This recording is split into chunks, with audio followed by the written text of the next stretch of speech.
ایک بزرگ تھے شاہ بقی الدین ابن مخلد، وہ کہتے ہیں مجھے پتہ چلا کہ اس دور میں نبی کریم علیہ السلام کی حدیث جو سب سے بہترین پڑھاتے ہیں وہ امام احمد بن حنبل ہیں۔ ان کو حضور کی حدیث سے جو خاص شغف ہے وہ کسی اور کو نہیں۔ کہتے ہیں میرے دل میں لو لگ گئی، حالانکہ میں امیر گھرانے سے تھا۔ میں کشتی میں بیٹھا امام احمد بن حنبل کے پاس آنے کے لیے، رستے میں طوفان آ گیا، کشتی ہچکولے کھانے لگی، کسی طریقے سے ایک جزیرے کے ساتھ جا کے کشتی لگی، ٹوٹ گئی، بکھر گئی، میں جزیرے پہ اتر گیا، اور بھی کئی لوگ تھے۔ ایک مہینہ وہاں رہنا پڑا، بارشیں ختم ہوئی، موسم ٹھیک ہوا تو ایک کشتی دکھائی دی آتی ہوئی۔ فرماتے ہیں کہ وہ اس کشتی میں بیٹھا، دوبارہ بغداد کیا، مجھے سفر طے کرتے 2.5 مہینے گزر گئے، وہ جزیرے پہ مہینہ پتے کھا کے بھی گزارا کرنا پڑا۔ نکلا تھا علم حاصل کرنے، جب بغداد شریف پہنچا لوگوں سے پوچھا امام احمد بن حنبل کا مدرسہ کہاں ہے؟ انہوں نے کہا وہ مدرسہ تو بند ہو گیا ہے، وقت کا بادشاہ مخالف ہو گیا، مسجد مدرسہ سیل کر دیا۔ امام صاحب کہاں ہیں؟ کہا گھر کے اندر قید ہیں۔ ان کے گھر کو سب جیل بنا دیا، چاروں جانب پولیس کھڑی ہے، اور ویسے بھی بغداد میں کرفیو ہے، ہر چوک چوراہے میں پولیس والے کھڑے ہیں۔ شاہ بقی الدین کہتے ہیں اتنا کچھ سننے کے باوجود بھی میرا جذبہ ٹھنڈا نہیں ہوا۔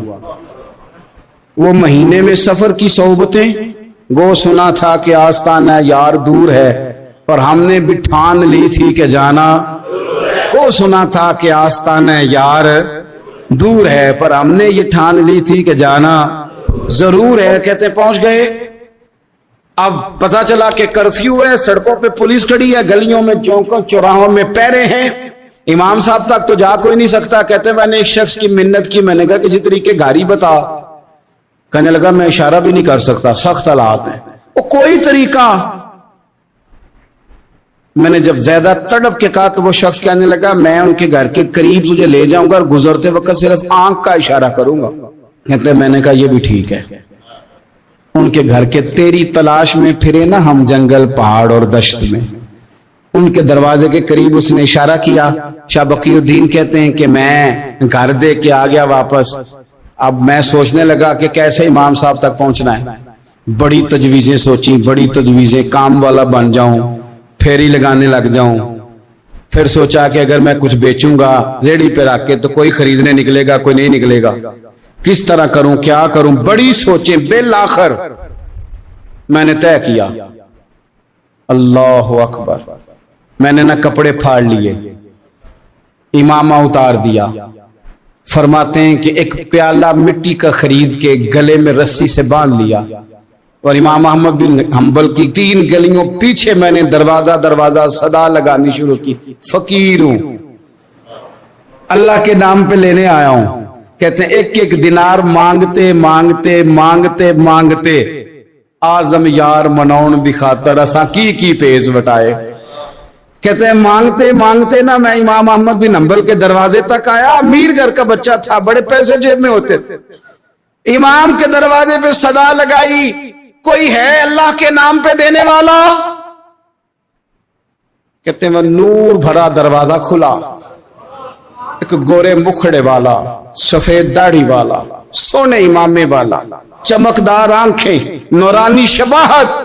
کہتے امام احمد بن حنبل باہر آئے اور جیسے ایک دینار میرے پیالے میں ڈالنے لگے تو میں نے ہاتھ چوم کے کہا سونیا تیرے قربان جاؤں، میں دینار لینے نہیں آیا، محمد عربی کی حدیثیں سننے آیا ہوں۔ کہتے امام کی بھی آنکھیں کھل گئی، کہنے لگے اس حال میں آزم یار منون دی خاطر کی پیس بٹائے کہ حضور کیا کرتا، یہی ایک طریقہ رہ گیا تھا، میں تو کہاں سے چلا ہوں، کہاں پہنچا ہوں، کیا کروں؟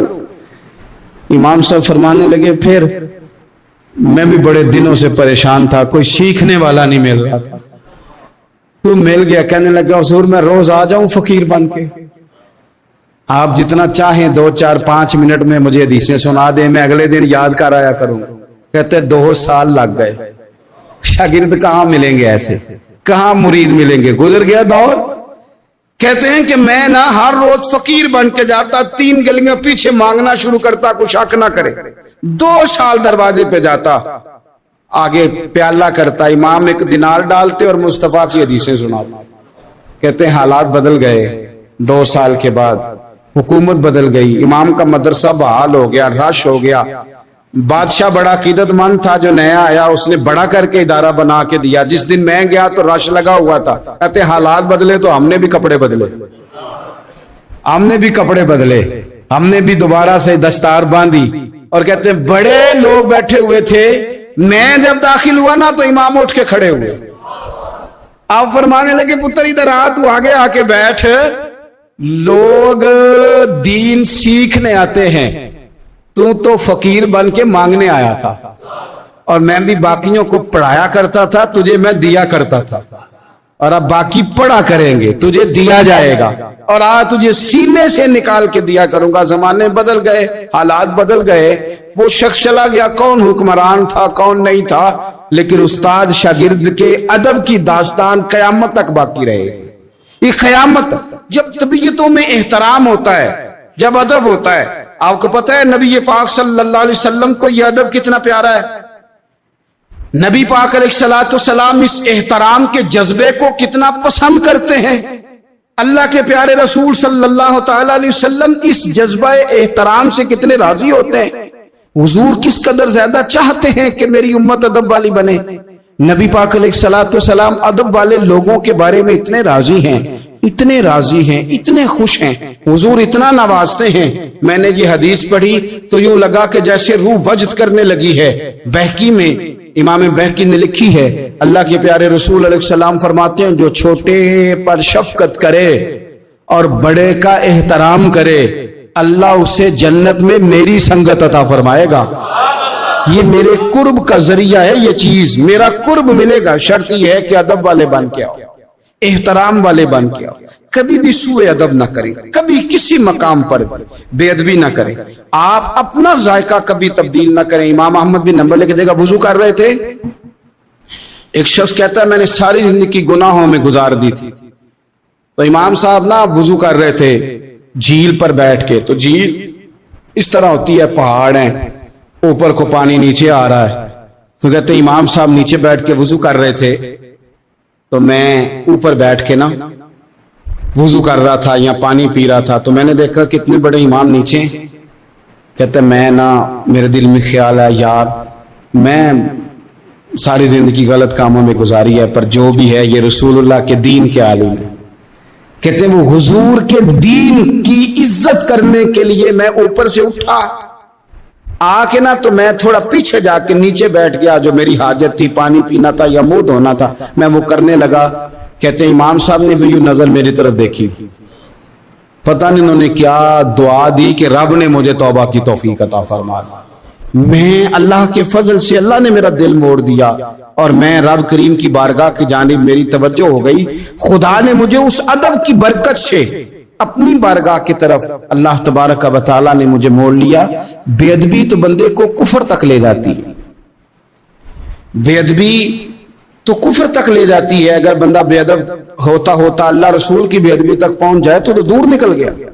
لیکن یہاں باقاعدہ بے ادبی کو پروموٹ کیا جا رہا ہے. کبھی بھی بے ادب نہ بنے، ادب والے رہیں، ادب والے بن کے جئیں، ادب والے بن کے دنیا سے جائیں. وہ درویش نے کہا تھا کہ بے ادباں مقصود نہ حاصل، نہ درگاہ ٹوئی، بانج ادب دے محمد بخشا، توڑ نہیں چڑھیا کوئی. آخر دعوا یا ان الحمدللہ رب العالمین. عزیز دوستو، کچھ چیزیں ایسی ہوتی ہیں جن کی معاشرے کے اندر ضرورت ہمیشہ موجود رہتی ہے. اگر وہ چیزیں معاشرے سے نکال دی جائیں تو معاشرہ قائم تو رہتا ہے لیکن پھیکا سا ہو جاتا ہے. یوں محسوس ہوتا ہے کہ جس طرح کچھ چیزیں زمین کا، معاشرے کا نمک ہیں. اگر وہ موجود نہیں ہوں گی تو سارے مسالہ جات اور ساری تیاری کے باوجود سوسائٹی میں چیزیں بد مزہ ہو جائیں گی. انہی چیزوں میں سے ایک چیز ادب ہے. ادب اگر معاشرے سے نکال دیا جائے تو چیزیں پھیکی ہو جائیں گی. اپنا اصل حسن چیزوں کا گدلا ہو جائے گا.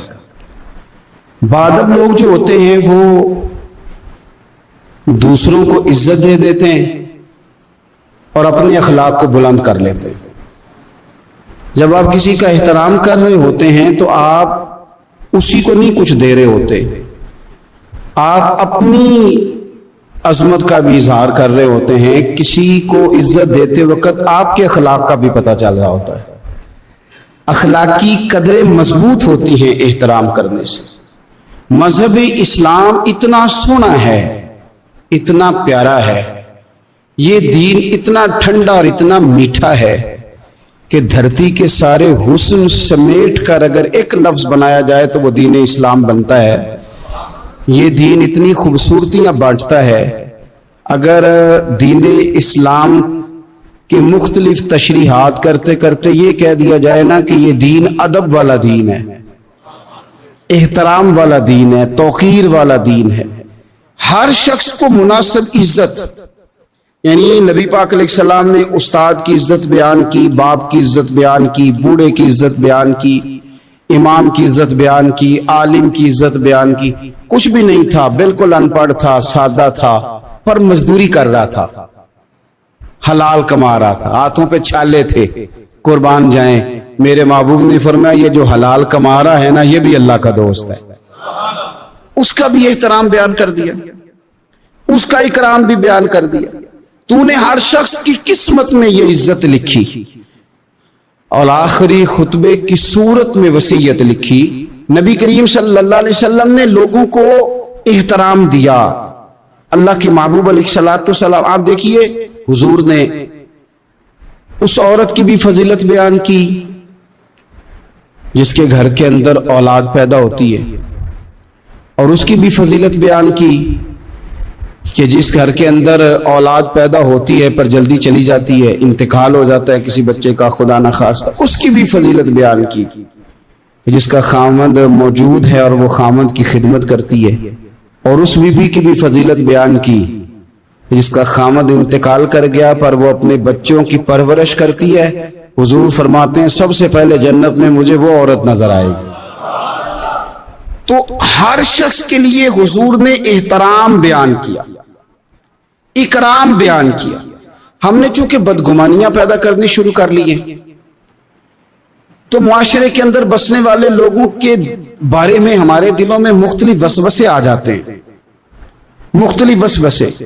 کسی بھی شعبے کے کسی بھی آدمی کے بارے میں کوئی 2 4 5 باتیں اپنے ذہن میں اکٹھی کر کے یا کانوں میں کسی نے وہ بات ڈال دی تو ہم ذہن بنا لیتے ہیں کہ یہ گاڑیاں چلانے والے تو بندے ٹھیک ہی نہیں ہوتے، یہ جناب پولیس کے محکمے کے لوگ تو درست ہوتے ہی نہیں، فلانے محکمے کے لوگ تو ہوتے ہی خراب ہیں، ذہن بن جاتا ہے۔ پھر آہستہ آہستہ ادب انسان کے دل سے رخصت ہوتا ہے۔ ہمیں دین نے ادب سکھایا، احترام سکھایا۔ میرے رسول کریم علیہ الصلوۃ والسلام کی وہ ذات بابرکات ہے، ہمیشہ یہ ہوتا تھا کہ چھوٹے بڑوں کا ادب سکھاتے تھے، پر یہ واحد دربار مصطفیٰ ہے کہ جس کے آداب خود رب کریم نے بیان فرمائے۔ فرمایا یا ایھا الذین آمنوا لا ترفعوا اصواتکم فوق صوت النبی۔ آپ کبھی آیت کے انداز پر غور کریں، کہا اے ایمان والو تمہاری آوازیں میرے نبی کریم علیہ السلام کی آواز سے اونچی نہیں ہونی چاہیے۔ بندے کی آواز کا کوئی والیوم ہوتا ہے کہ اب 3 پہ آواز ہے، ٹیپ ریکارڈر کا تو والیوم ہوتا ہے نا کہ 1 پہ ہے، 2 پہ ہے، 6 پہ ہے، تو آواز کا والیوم ہوتا ہے کہ یہ کتنے پہ ہے۔ آواز تولی جا سکتی ہے کہ میری آواز کا وزن اس وقت 1.5 پاؤ ہے، آدھا کلو ہے، 5 چھٹانک ہے، کوئی ہوتا ہے وزن؟ لیکن ہمیں بتایا گیا کہ بالکل وزن نہیں ہوتا، تولی نہیں جا سکتی، ماپی نہیں جا سکتی، پرکھی نہیں جا سکتی، لیکن جب تم نے دروازہ رسول پہ آنا ہے تو پھر آواز کو بھی تول کے آنا، پھر لفظوں کو پرکھ کے آنا ہے، پھر جملے مرتب کر کے آنا، پھر ترتیب لگا کے آنا ہے، پھر تم نے وہاں سوچ سمجھ کے بات کرنی۔ حضرت امام احمد بن حنبل فرماتے میں غلام خریدنے گیا،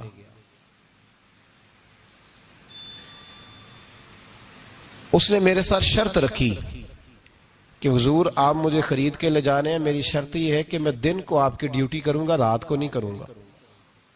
فرماتے میں لے آیا، گھر لا کے میں نے پوچھا تیرا نام کیا ہے؟ کہنے لگا حضور غلاموں کا نام نہیں ہوتا.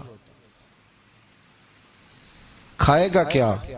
حضور غلاموں کی چاہت نہیں ہوتی.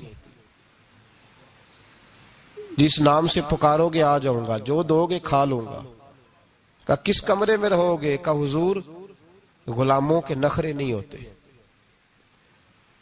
کہتے میں نے کہا پھر بھی یہ کمرے ہیں پسند کر لو. ایک ٹوٹا پھوٹا سا کمرہ اس نے پسند کر لیا. امام احمد بن حنبل فرماتے ہیں میں اسے کام بتاتا پر اتنی محنت سے کرتا کہ کمال کر دیتا، میرے اشارے سمجھتا. ایک دن میں تہجد کے وقت اٹھا، اس کے کمرے میں گیا تو وہ توبہ توبہ پکار رہا تھا. سنو ولیوں کی توبہ. فرماتے اس کے کمرے سے چیخنے کی، یا اللہ معاف کر دے، یا اللہ معاف کر دے، اللہ معافی دے دے. تڑپ رہا ہے، رو رہا ہے. اور امام احمد بن حنبل فرماتے ہیں حال یہ ہے کہ اس کے کمرے سے لے کر آسمان تک نور ہی نور پھیلا ہوا ہے، نور ہی نور. اور وہ روتا ہے یا اللہ معاف کر دے، یا اللہ معاف کر دے. فرماتے ہیں میں سوچنے لگا معافی کس چیز کی مانگ رہا ہے. فرماتے ہیں وہ خود ہی بولا. اور معافی دیکھو بھائی، توبہ دیکھو اللہ والوں کی. کہنے لگا اے اللہ میں تیرا بندہ ہوں، تو نے زندگی دی، نعمت دی، آنکھیں دی، کان دیے، سانسیں چلائیں، بغیر مانگے سارا کچھ دیا. چاہیے تو یہ تھا کہ میں دن رات تیری بارگاہ میں جھکا رہتا، پر مجھے معاف کر دے. میرے اوپر امام احمد بن حنبل کے بھی حقوق ہیں، میرے مالک کا بھی حق ہے، اس لیے میں دن سارا عبادت نہیں کر سکتا، بس 5 نمازیں پڑھ سکتا ہوں. رات میں جاگتا رہتا ہوں تیرے حضور. اللہ وہ جو سارا دن میں عبادت نہیں نہ کر پاتا مجھے معاف کر دے. خدایا میری غلطی معاف کر دے، اللہ مجھے بخش دے. اور راتی ساری کر کر زاری، نیند اکھاں تھی توندے، فجر اوہی گناہگار کا آون.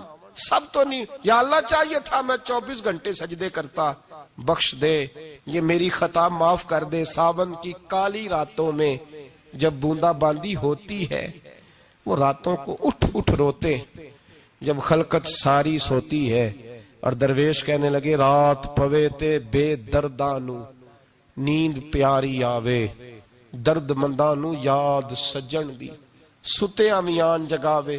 یا اللہ معاف کر دے، میں سارا دن سجدے نہیں کر پاتا، سارا دن لمبی نہ معافی دے دے. یہ توبہ ہے اللہ والوں کی. امام احمد بن حنبل فرماتے ہیں فجر کے وقت وہ میرے ساتھ مسجد گیا، میں نے اس کا چہرہ دیکھا، میں اس کو کونے میں لے گیا. میں نے کہا جا تو اللہ کی رضا کے لیے آزاد ہے، جا میں اپنے حق معاف کرتا ہوں، مکان تیرے پاس رہے گا، کھانا تجھے ملے گا، تو آزاد ہے. اس نے کہا حضور ہوا کیا؟ ہوا کیا؟ ہماری تو خواہش ہے نا کہ بندہ اس وقت ملنے آئے جب میں تسبیح پڑھ رہا ہوں، کوئی اس وقت گھر پہنچے جب میں سجدے میں ہوں، لوگوں کو پتا چلے بڑا نیک ہے، بڑا نمازی ہے. اس وقت کسی کی نظر پڑے جب میں بالکل قرآن پاک پہ بیٹھا ہوں. فرماتے ہیں جب میں نے کہا نا تو آزاد ہے، تو کہنے لگا حضور کیا ہوا؟ فرمانے لگے رات میں نے تیری توبہ دیکھ لی ہے، توبہ دیکھ لی. امام صاحب فرماتے ہیں وہ پھر تڑپ کے رویا، سجدے میں سر رکھا. تو نے یہ کیا عجب کیا، مجھ کو بھی فاش کر دیا، میں ہی تو ایک راز تھا سینہ کائنات میں، میں سراپا مخزن راز تھا، میں رہا تھا مدت و راز میں. یہ تیرا شوق دید کشاں کشاں مجھے بھی کھینچ لایا مجاز میں. اے اللہ پردہ ہی کھول دیا ہے تو نے. یہ عبادتیں، یہ توبہ، یہ ریاضتیں، یہ تیرا میرا راز تھا. اللہ تو نے پردے ہی کھول دیے، مہربانی کر مجھے پردہ پوشی عطا فرما. اللہ معاف کر دے، مجھے پردہ پوشی عطا کر. حضرت امام احمد بن حنبل فرماتے ہیں سجدے میں اس نے بلند آواز سے اللہ اکبر کہا، پھر وہ گرا، اس کی روح پرواز کر گئی، پرواز کر گئی، چلا گیا، رخصت ہو گیا. یہ عاشق کا جنازہ ہے، ذرا دھوم سے نکلے، محبوب کی گلیوں سے ذرا گھوم کے نکلے. او بھائی اس بات پہ بھی توبہ ہے کہ یا اللہ میں سارا دن نفل نہیں پیے. یہ اللہ کے ولیوں کی توبہ ہے. سارا کچھ کر کر آ کے نا، سارا کچھ کر کر آ کے پھر بھی معافی، ڈیوٹیاں کر کے ساری پھر بھی معافی. یا اللہ معاف کر دے. سارا دن عبادت کر کے پھر بھی کہتے اللہ بخش دے. وہ نیکوکار ہونے کے باوجود توبہ کرتے ہیں. یہاں گناہگار ڈٹے ہوئے، ڈٹ گئے. توبہ بندے کو اللہ کے قریب کر دیتی ہے. ہم لوگ کہتے ہیں گناہ ہوں گے تو توبہ کریں گے نا، اور ہمارے زمانے میں تو گناہ گار ہیں ہی نہیں، سارے نیکوکار ہیں اللہ ماشاءاللہ. اور اس وقت مدینے اور مکے میں اس ہمارے زمانے میں مدینے اور مکے میں جس آدمی کی فقہ پہ عمل کیا جاتا ہے وہ امام احمد بن حنبل ہے. گویا اس وقت بھی مکے اور مدینے میں جن کا فتویٰ چلتا ہے وہ امام احمد بن حنبل ہے. بہت بڑے امام تھے. مسند امام احمد بن حنبل 14 جلدوں میں میرے پاس ان کی حدیث کی کتاب ہے. کیا بات تھی اس شخص کی، بہت بڑے امام تھے، لاکھوں حدیثیں زبانی یاد تھی، اور بغداد سارا ان سے فتوے لیتا تھا. امام صاحب سے کسی نے پوچھا حضور کبھی پریشان بھی ہوئے فتویٰ دیتے؟ فرمانے لگے ایک بی بی آئی تھی مسئلہ پوچھنے، بڑا پریشان کر گئی. ایک بی بی مسئلہ پوچھنے آئی، بڑا پریشان کر گئی. لوگوں نے کہا حضور بی بی؟ فرمانے لگے میں نے گھر کے اندر جگہ بنائی ہوئی تھی، ایک پردہ لٹکتا تھا، اس طرف میں بیٹھتا تھا، اس طرف اگر کوئی عورت مسئلہ پوچھنے آتی تو پردے کے اس پار بیٹھ کے وہ بات کرتی تھی. روٹین میں عورتیں طلاق کے مسائل، گھر کے چھوٹے موٹے جو جھگڑے ہوتے تھے ان پر سوالات پوچھتی تھیں. میرے خاوند نے مجھے یوں کہہ دیا ہے تو اس کا کیا حل ہے؟ تو میرے بیٹے نے مجھے آ کے بتایا کہ ایک بوڑھی عورت آئی ہے باہر مسئلہ پوچھنے. توجہ کرنا ذرا بات پر، اور خاص غور کرنا کہ عرض کرنے لگا ہوں. فرماتے میرے بیٹے نے بتایا کہ ابا جی بوڑھی سی عورت ہے، وہ کہتی ہے میں نے امام صاحب سے سوال پوچھنا ہے. فرماتے پردے کے پیچھے بٹھایا، میں بھی بیٹھ گیا تو بی بی آئی اور جچے تلے لفظوں میں فٹافٹ اس نے بات شروع کر دی. عورت کو حکم ہے غیر محرم سے بات کرے تو میٹھے انداز میں نہ کرے، میٹھے انداز میں. مرد کے لیے بھی حکم ہے بیویوں سے گفتگو کرے تو اس طرح کے جملوں میں نہ کرے جس سے توجہ پیدا ہو، موٹی سی 2 حرفی بات کرے. یہ سارے میرے بھائی ان چیزوں کا دھیان رکھا کرے. عورت غیر محرم کے ساتھ میٹھی گفتگو کرنا، دلوں میں کجی پیدا ہو، یہ منع ہے. امام صاحب فرماتے ہیں بوڑھی تھی پر اس نے بات چھیڑی پردے کے پیچھے بیٹھ کے، تو بڑے جچے تلے 2-3 جملوں میں کہنے لگی امام صاحب مسئلہ پوچھنا ہے. فرمایا پوچھو. کہتے میں بڑا تیار تھا اور میں اللہ نے بڑا علم سے انہیں نوازا تھا. کہتے میں پریشان کبھی نہیں ہوا تھا، لیکن یہ بی بی پریشان کر گئی. یہ متقی لوگ تھے. فرماتے ہیں میں نے کہا بی بی پوچھو.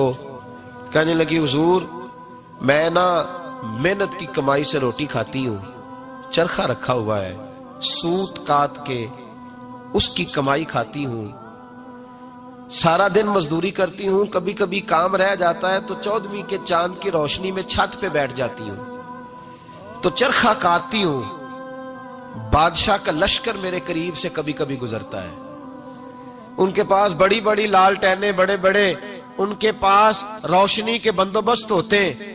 لشکر بادشاہ کا گزرتا ہے تو بہت بڑا لشکر ہوتا ہے، کئی کلومیٹر تک وہ گزرتا جاتا ہے، تو کئی دفعہ اچانک اس کی روشنی بھی میرے چرخے پہ پڑ جاتی ہے. مسئلہ یہ پوچھنا ہے کہ اس روشنی میں جو میں سوت کاٹتی ہوں اس کی کمائی میرے لیے حلال ہے کہ حرام ہے؟ امام احمد بن حنبل فرماتے ہیں میں تڑپ کے رویا. بی بی تو کبھی کسی نے پوچھا ہی نہیں، اتنی باریک. کہنے لگی بیوہ ہوں، بے اولاد ہوں، مزدوری کر کے روٹی کھاتی ہوں. پوچھنا یہ تھا او بھائیو، یہ بھی تو یہی وقت گزار کے گئے ہیں نا، یہ بھی وہی قرآن پڑھتے تھے جو ہم پڑھتے، یہ بھی اسی رسول کا کلمہ پڑھتے تھے جن کا ہم پڑھتے، یہ بھی اسی دین کے ماننے والے تھے جس کے یہ لوگ ماننے والے. ہم کدھر نکل گئے؟ پرواہ ہی نہیں، حلال حرام کی تمیز ہی نہیں. لیکن اولیاء اللہ کی صفت. حضرت امام احمد بن حنبل فرماتے ہیں میں چکرا گیا اور میں نے اس سے پوچھا پہلے تو اپنا تعارف کرا، تو ہے کون؟ تو کون ہے؟ اس نے کہا حضور تعارف چھوڑے، جو مسئلہ پوچھنے آئے اسے اپنا ڈیٹا بھی دینا پڑتا ہے، ہمیں بتا دیا تو چھوڑے. فرمایا نہیں پہلے بتا تو کون ہے. تو وہ کہنے لگی میں حضرت بشر حافی کی ہمشیرہ ہوں. وہ جو بغداد میں بابا ننگے پیر پھرتا ہے تو کوئی جانور گوبر بھی نہیں نہ کرتا گلیوں میں، وہ نیک بابا، میں اس کی بہن ہوں. تو امام احمد بن حنبل کہتے میں رو پڑا. میں نے کہا آپا او میری بہن، کوئی اور آتا تو میں فتویٰ یہی دیتا کہ تو کو چھین کے روشنی تو نہیں نہ لیتی، خود پڑ جاتی ہے، جائز ہے تیرے لیے، لیکن تو چونکہ بشر حافی کی ہمشیرہ ہے تو تیرے لیے جائز نہیں، تو نہ یہ کر. تیرے لیے تقوی والا فیصلہ ہے میرا، تقوی والا، تو نہ یہ کام کر۔ امام احمد بن حنبل فرماتے ہیں بی بی چلی گئی پر میں ساری رات روتا رہا۔ وَقَانُوا يَتَّقُونَ، یہ پرہیزگار لوگ تھے۔ او بھائی، ولی کی کرامت یہ تھوڑی ہے کہ جب سے میں گیا ہوں پھونک مروائی ہے تو میری دکان بڑی چلی، یہ کوئی علامت ہے ولی ہونے کی؟ کس چکر میں پڑ گئے؟ اولیاء اللہ کی علامت یہ ہے کہ وہ تیرے اندر سرور ڈال دے رسول اللہ کی محبت کا۔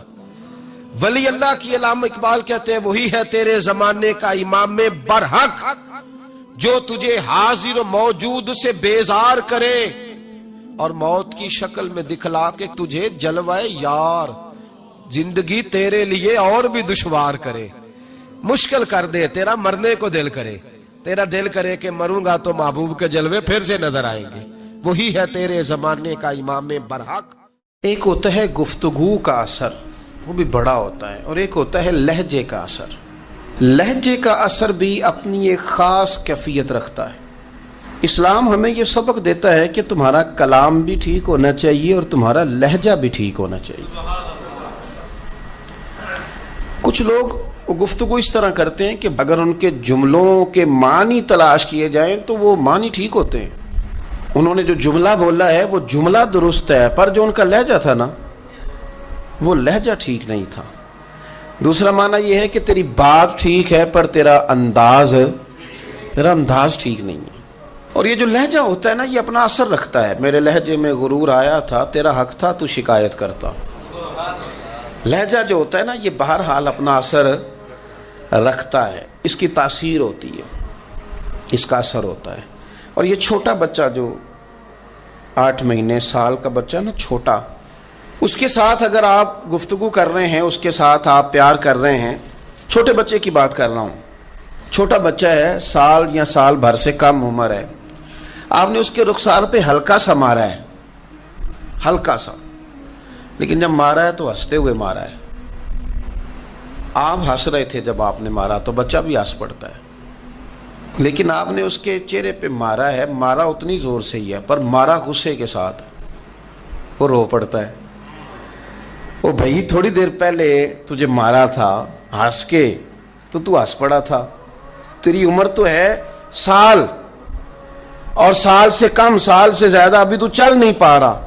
تو وہ چھوٹا بچہ بھی ہمیں بتاتا ہے کہ تیری مار کا اثر نہیں ہوا میرے والد، میرے بھائی، میری اماں، تیری مار کا اثر نہیں، تیرے لہجے کا اثر ہے۔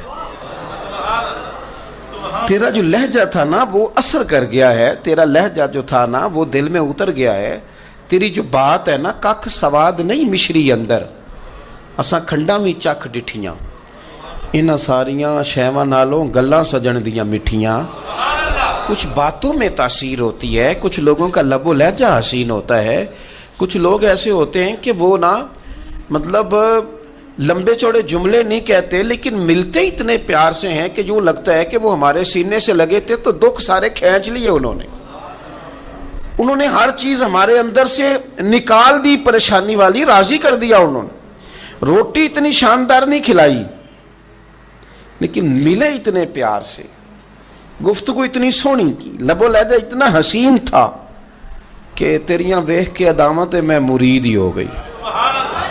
ان کا انداز اتنا خوبصورت تھا۔ ہمارا نا لہجہ آہستہ آہستہ، مثلا بعض لوگ بات کرتے ہیں تو لفظوں میں تلخی ہوتی ہے، ترشروئی ہوتی ہے۔ اچھا وہ کہتے ہیں میں نے کہا کیا ہے،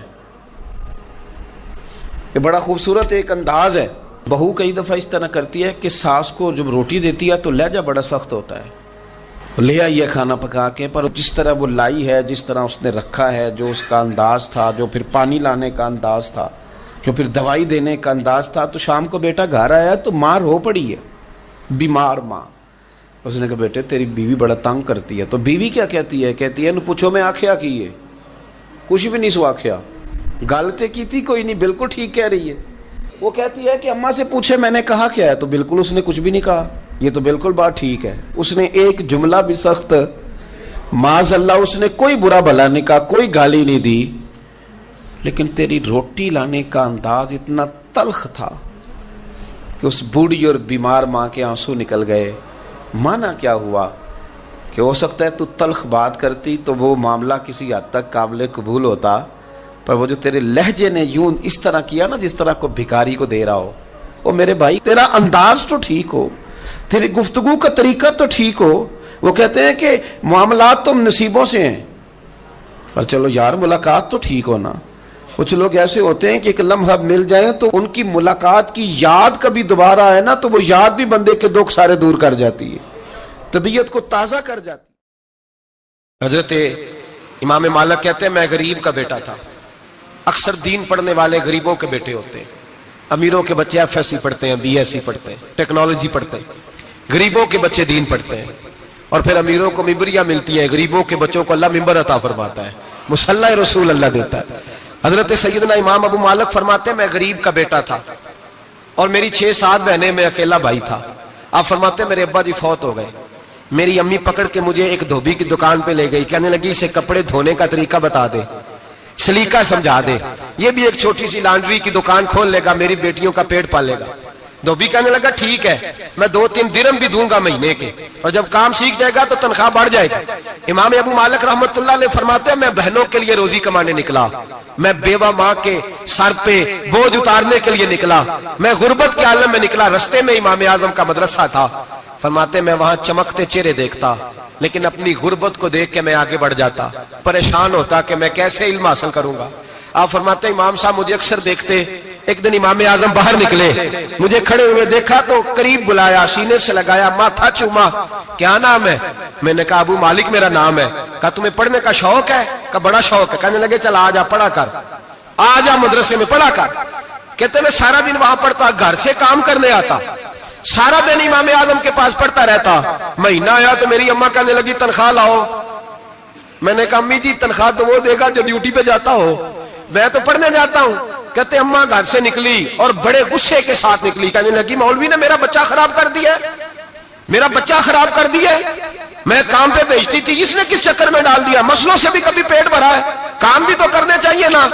کہتے امام اعظم کے سامنے کھڑی ہوئی. امام صاحب بڑے امیر کبیر آدمی، اربوں خربوں پتی تھی، اور پھر اتنے بڑے عالم فقیر، سارا بغداد، سارا کوفہ، سارا مصر سلوٹ کرتا ہے. بی بی آئی اور تیل جملے عورتوں کا طریقہ ہوتا ہے. کہنے لگی مولوی تیری سفید داڑھی، تیرا اتنا نام، تجھے خیال ہی نہیں آیا؟ میں بیوہ عورت ہوں، تو نے میرا بچہ خراب کر ڈالا، میری یتیم بچیاں روٹی کہاں سے کھائیں گی؟ مسلوں سے بھی کبھی پیٹ بھرا ہے؟ کہتی اتنے سخت جملے کہے، پر قربان جاؤ امام اعظم سنتے رہے اور مسکراتے رہے. کہنے لگے میری غلطی ہے، میری غلطی ہے، میری غلطی ہے. بی بی بھول گیا تھا، غلطی ہو گئی. بی بی کہتے تیری امام صاحب سنتے رہے. جب غصہ اتر گیا تو کہنے لگے اماں تیرا غصہ اتر گیا ہے؟ اتر گیا ہے. کہنے لگے تیرا بیٹا بڑا نیک ہے، تیرا بیٹا بڑا لائق ہے، تو اسے پڑھنے دے. کہنے لگے چپ کر بے مولوی، یہ پڑھے گا تو میں روٹی کہاں سے کھاؤں گی؟ امام صاحب کہنے لگے مجھے بتائے گی تیرے گھر کا خرچہ کتنا ہے؟ اس نے ایک لفظ تو ہے 3 دینار کا، ایک روایت ایسے بھی لکھی ہے بزرگوں نے. کہنے لگی 40 درہم ہے. اور اماں کہتی میں نے جان بوجھ کے زیادہ بتائے، حالانکہ میں کناب کا خرچہ کرتی تھی، لیکن جب کھلا ڈلا کرے تو وہ والا خرچہ بتایا. میں نے کہا 40 درہم خرچہ ہے، تو دے گا؟ تو کہتے امام اعظم کہنے لگے اماں تجھے لینے نہیں آنا پڑے گا، پہلی سے پہلے تیرے گھر میں پہنچ جایا کریں گے، یکم سے پہلے آئیں گے. او بھائیو کہاں استاد ملتے ہیں، کہاں استاد ملتے ہیں، کہاں وہ لوگ ملتے ہیں جو دعائیں مانگتے، التجائے کرتے، پیار کرتے. گزر گیا وہ دور. اب تو سوٹ لینے کا دور ہے، مٹھائیاں لینے کا دور ہے، ہاتھ ڈلوانے کا دور آیا ہے. اب کون پوچھتا ہے؟ اب تو پوچھتے ہیں تو میرے لیے کیا لایا ہے. حضرت سیدنا امام اعظم ابو حنیفہ رحمت اللہ علیہ 1 دن نہیں، 2 دن نہیں، 4 دن نہیں، 5 مہینے نہیں، 20 سال تک، کہنا آسان، بولنا آسان، سننا آسان، 20 سال تک امام ابو مالک کے گھر میں خرچہ دیتے رہے، وہ پڑھتے رہے. اماں کہنے لگی تو میرے بیٹے کو لگا تو لیا ہے تو پڑھ کے بنے گا کیا؟ حضرت امام اعظم فرمانے لگے بادشاہوں کے تخت پر بیٹھ کر بادشاہوں کے ساتھ کھانے کھایا کرے گا، ان کے ساتھ بیٹھ کے حلوہ کھائے گا، وقت آئے گا تو دیکھے گی. کہتے ہیں میرے امام انتقال کر گئے، وقت بیت گیا. ہارون رشید نے مجھے بلایا بغداد میں اور کہا میں آپ کو چیف جسٹس بنانے لگا ہوں. کہتے ہیں میں خوشی سے سجدے کرنے لگا، میں چیف جسٹس بنا. میں نے اپنی اماں کو خط لکھا کہ اماں بغداد آ جا، تیرے بیٹے کو اللہ نے بڑی شان عطا کر دی ہے. فرماتے ہیں ہارون رشید کی بیوی بڑی اولیاء کی، علماء کی بڑی فرما بردار تھی، محبت کرنے والی تھی. اس نے حلوہ بنا کے بھیجا، کھانا بنا کے بھیجا. ہارون رشید تخت پہ بیٹھ کے کھانے لگا تو کہنے لگا امام صاحب آپ بھی یہیں آ جائیں میرے ساتھ. کہتے ایک کونے میں وہ بیٹھ گیا, ایک میں بیٹھ گیا, بیچ میں کھانا رکھ لیا. اتنی دیر میں میری اماں بھی پہنچ گئی. 2 لقمے کھائے تھے کہ اماں آ گئی. جب اماں نے مجھے تخت پہ بیٹھے دیکھا, ایک یتیم, ایک لاوارث, ایک بن باپ کا بچہ, وہ کل تک جو بہنوں کے لیے 4 دینار نہیں لا سکتا تھا, تخت پہ بیٹھ کے جب روٹی کھاتے دیکھا تو اماں تڑپ گئی, روئی, چیخیں ماری. میں نے کہا اماں کیا ہوا؟ کہنے لگی بیٹا مجھے تیرا استاد یاد آ گیا ہے. اس نے کئی سال پہلے کہا تھا اسے دین کا علم پڑھنے دے, اسے فقیہ بننے دے, یہ بہت آگے جائے گا. دیکھ آج اللہ نے تجھے کتنی شان عطا کی ہے. کہا بیٹا یہ کمال تیرا نہیں, یہ امام اعظم ابو حنیفہ کا کمال ہے, یہ ان کا کمال ہے جنہوں نے تمہیں یہاں تک پہنچایا. میرے بھائی اپنی پوری زندگی حضرت امام اعظم ابو حنیفہ نے. آج تو اساتذہ کرام, اساتذہ مجھ سے ایک ٹیچر کہنے لگے حضرت جی دل نہیں لگتا, بے سکونی سی ہے, کچھ بتلائیں. تو میں نے کہا کلاس میں کوئی یتیم بچہ ڈھونڈ لیں, کوئی لاوارث بچہ ڈھونڈیں, اس کی وردی اپنے ذمہ لے لیں, کتابیں اپنے ذمہ لے لیں, اس کا خرچہ اپنے ذمہ لے لیں, روز جیب میں ٹافیاں ڈال کے جایا کرے کہ غریب کو دینی ہے. پر میں 2 مہینے یہ والا وظیفہ بھی پڑھ کے دیکھے, اللہ آپ کو سکون عطا کرے گا. یہ بھی کہنے لگے بڑی ٹھنڈک ہوئی ہے, بڑا سکون ملا ہے, بڑی تابعداری. میں نے کہا آپ لفظوں سے سکون چاہتے ہیں, وہ لوگ خدمت کر کے سکون لیتے. کوفے کا ایک امیر آدمی تھا, پھر غریب ہو گیا. غریب, غربت بڑی پریشانی ہے, بڑی پریشانی, بڑی آزمائش. غریب بیوقوف اس لیے ہوتا ہے کہ اس کی جیب میں پیسے نہیں ہوتے. غریب مجبور اس لیے ہوتا ہے کہ اس کے پاس ہوتا کچھ نہیں نا, تو ساری آزمائشیں کٹھی آ جاتی. غریب آدمی تھا, محنت مزدوری کرتا لیکن پوری نہ ہوتی. وہ کہتا ایک دن گلی میں ککڑی بیچنے والا آیا, تو میری ایک بیٹی تھی چھوٹی سی, باقی بچے بڑے تھے. چھوٹی ضد کرنے لگی, کہنے لگی ککڑی کھانی ہے, ککڑی. کہتے میں پریشان ہو گیا, دل ٹوٹ گیا. بیٹی نے سوال کیا ہے. فرماتے میں نے سوچا کس کے پاس جاؤں, کسی اور کے پاس مجھے سمجھ نہ آیا, میں سیدھا امام اعظم کے پاس چلا گیا. یہ شخص ہے جو مجھے دے گا بھی اور میرا پردہ بھی رکھے گا, مجھے دے گا بھی اور میرا, بولیے, میرا یہ پردہ بھی رکھے گا, یہ رسوا نہیں کرے گا, یہ فوٹو نہیں کھچائے گا, یہ فوٹو کھچا کے پہلے دن فیس بک پہ نہیں لگائے گا کہ میں غریبوں میں تھیلے بانٹ رہا ہوں. یہ اسی وقت اخبار والوں کو نہیں بلائے گا ایک تھیلا اور 6 اخباروں میں تصویریں, یہ اس طرح نہیں خیرات دے. حضرت امام اعظم کے پاس گیا تو فرماتے رش بہت زیادہ تھا, میں امام صاحب سے بات ہی نہ کر سکا. واپس آ گیا, امام صاحب نے بندہ بھیجا, فرمایا پتہ کر یہ بندہ کسی ضرورت کے لیے آیا تھا, رش کی وجہ سے بات نہیں کر پایا. کہتے واپس میرے پیچھے بندہ بھیجا, وہ میرے گھر تک آیا, گھر آ کے اس کو حالات کا پتہ چل گیا, واپس گیا. کہتے ہیں 3 تھیلیاں اشرفیوں کی بھر کے امام اعظم لائے اور خود آئے اور رات کے اندھیرے میں آئے اور مجھے تھیلیاں دے کے نا تو میرے آگے ہاتھ باندھ دیے. میں نے کہا حضور ہاتھ کیوں باندھتے ہیں؟ آپ فرمانے لگے یار دکھ اس بات کا ہے کہ تو میرا پڑوسی تھا اور تیری غربت کا مجھے پتہ ہی نہیں چلا, تو میرے علاقے کا تھا اور میں نے سوچا ہی نہیں, میرا اپنا تھا مجھے خیال ہی نہیں آیا. فرمایا معاف کر دے, میری شکایت نہ کرنا کہ یہ میری طرف توجہ نہیں کرتا. علم بھی تھا, عمل کا نور بھی تھا, تقوی کا حسن بھی تھا, غریب کی مدد کا جذبہ بھی تھا. آج لوگوں پر مال کا فتنہ سوار ہوتا ہے, سب پر نہیں لیکن زیادہ لوگوں پر. جیسے جیسے مال آتا جاتا ہے ویسے ویسے عقل بھی آتی جاتی ہے, ویسے ویسے سیانے بھی ہوتے جاتے ہیں. کہتے ہیں وہ بھی کمائے وہ بھی کرے, میں تو ٹیکنیکلی بڑا ہوں, میں عقل مند ہی, میں نے بڑی نہ بہن کی فکر رہتی ہے, نہ بھانجوں کی فکر رہتی ہے, نہ رشتہ دار کی فکر رہتی ہے, نہ دائیں بائیں کچھ دیکھتے ہیں. لوگ جیسے جیسے پاورفل ہوتے جاتے ہٹتے جاتے, کٹتے جاتے, امیروں سے گرانے لگتے جاتے, آگے کی طرف دیکھتے جاتے. امام اعظم ابو حنیفہ رحمت اللہ علیہ نے ساری زندگی پیار کیا, محبت بانٹی, علم, فقاہت, تقوی, روشنی. آج لوگوں کو علم ہوتا ہے پر علم کا نور نہیں ہوتا. ہمیں بہت ساری باتوں کا پتہ ہوتا ہے پر وہ باتیں ہمارے لفظوں میں ہوتی ہیں, ہم اس کے حسن سے آگاہ. اور اگر میں یہ کہہ دوں کہ ہمیں ان باتوں پر یقین کامل نہیں ہوتا, کہہ رہے ہوتے ہیں, ہم سمجھتے ہیں, بڑی باتیں کرتے ہیں, لیکن ان باتوں کے پیچھے جو عمل کا جذبہ ہے وہ پھیکا ہوتا. امام اعظم ابو حنیفہ رحمت اللہ تعالی علیہ جتنے بڑے عالم تھے اتنا ہی بڑا خوف تھا اللہ کا دل میں, اتنا ہی بڑا خوف تھا. ایک آدمی کہتا ہے میں نے امام صاحب سے مسئلہ پوچھنا تھا, میں نے عشاء کی نماز امام صاحب کے پیچھے پڑھی. کتنی لوگ باتیں سنتے ہیں, اس کا اثر کتنا لیتے ہیں, لیکن امام صاحب رحمت اللہ علیہ کا طریقہ کیا تھا؟ کہتے میں نے امام صاحب کے ساتھ نماز پڑھی مسجد میں, تو قاری صاحب نے قرآن پڑھا, اذا زلزلت الارض زلزالها واخرجت الارض اثقالها. فرماتے ہیں آخری 2 آیتیں پڑھی, فمن یعمل مثقال ذرۃ خیرا یرہ ومن یعمل مثقال ذرۃ شرا یرہ. اللہ فرماتے ہیں میں قیامت کے دن تیرے ذرے ذرے کا حساب کروں گا. ذرہ برابر نیکی ہوئی تو تیرے سامنے آئی, ذرہ برابر گناہ ہوا تو تیرے کس کے برابر؟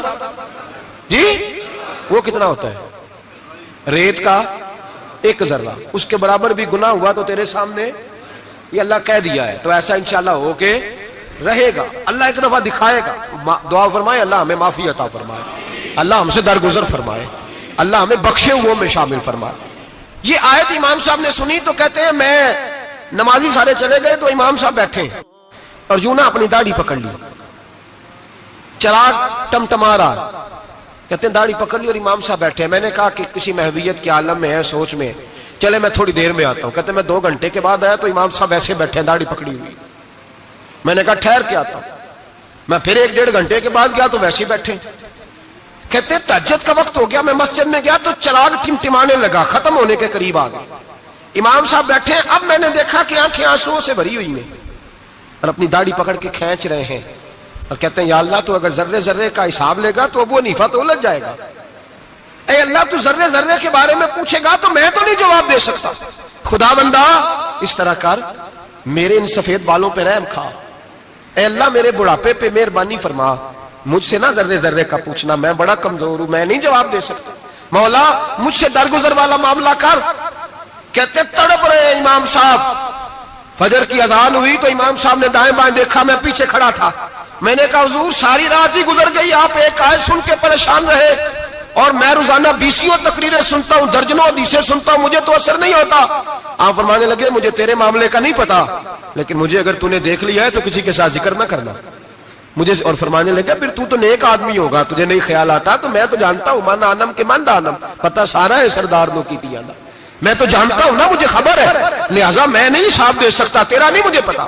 جتنا میرے بھائی علم زیادہ اتنا خوف بھی.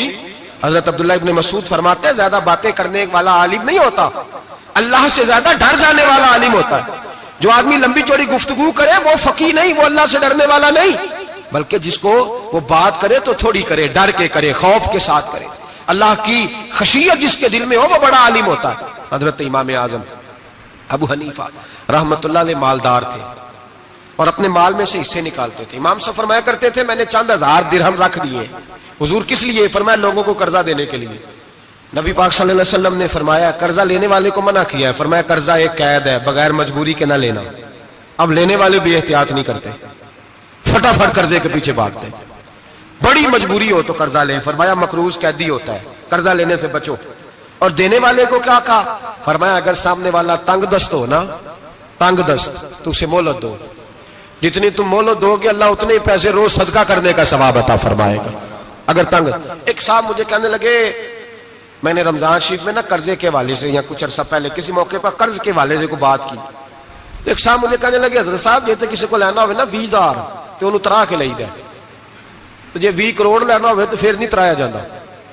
میں نے کہا کیوں؟ کہنے لگے 20,000 والا بندہ ماڑا ہوندا ہے نا, جڑا 20 کروڑ کھا گیا بڑی مگرمچھ ہوندا ہے, انہوں ترایا جا سکتا, وہ دے کے بندے ترلے ہی کر دے لیندے چل بھائی کیویں دے سکنا ہے. وہ جو 20,000 والا نا ماڑا بندہ کہندے تو دینے نے کہ تیرا بندوبست کریے, کہندے چل صاحب جمعرات لے آؤ کسی طریقے, جمعرات ماڑا ہے نا. نبی پاک نے کیا فرمایا؟ حضور نے فرمایا تجھے پتہ چل جائے کہ تنگ دست ہے تو مہلت دے, جتنے دن تو اس سے پیسے نہیں لے گا اتنے ہی پیسے روز صدقہ کرنے کا ثواب دیا جائے.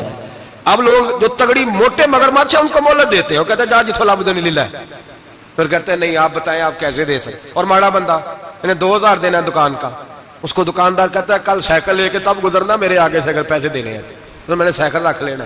ڈرنا چاہیے اللہ پاک, ہمیں پتا ہوتا ہے سامنے والا غریب ہے, تنگ دست ہے, مجبور ہے, اسے مہلت دینی. امام صاحب کہتے ہیں میں نے کچھ پیسے رکھے ہوئے تھے, پس منظر یہ تھا کہ غریب لوگ آتے ہیں تو میں ان کی مدد کروں گا. امام اعظم ابو حنیفہ نے ایک بندے سے پیسے لینے تھے اور حال یہ تھا کہ آپ دھوپ میں کھڑے تھے, ساتھ اس بندے کا مکان تھا.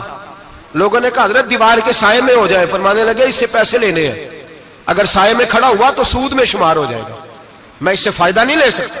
ایک بندے سے قرضہ لینا تھا, وہ آپ کو دیکھ کے گلی اور دوسری گلی میں چلا گیا, رستہ بدل گیا اور چھپ گیا.